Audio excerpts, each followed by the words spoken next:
It's with a broken heart that I've decided I can no longer, in good conscience, and after 47 years, remain an employee of Ben & Jerry's. I am resigning from the company Ben and I started back in 1978. This is one of the hardest and most painful decisions I've ever made. This isn't because I've lost my love for the people at Ben & Jerry's. Quite the opposite. They're the soul of Ben & Jerry's.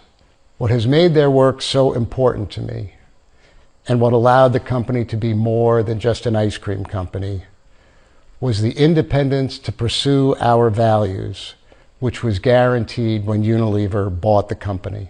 For more than 20 years under their ownership, Ben & Jerry's stood up and spoke out in support of peace, justice, and human rights. It's profoundly disappointing to come to the conclusion that independence, the very basis of our sale to Unilever, is gone.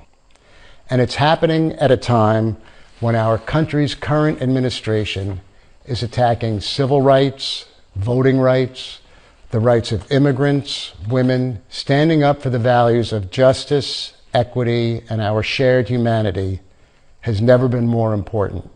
And yet Ben & Jerry's has been silenced, sidelined for fear of upsetting those in power. It's easy to stand up and speak out when there's nothing at stake. The real test of values is when times are challenging and you have something to lose. It was always about more than just ice cream. It was a way to spread love and invite others into the fight for equity, justice, and a better world. Coming to the conclusion that this is no longer possible at Ben & Jerry's means I can no longer remain a part of Ben & Jerry's.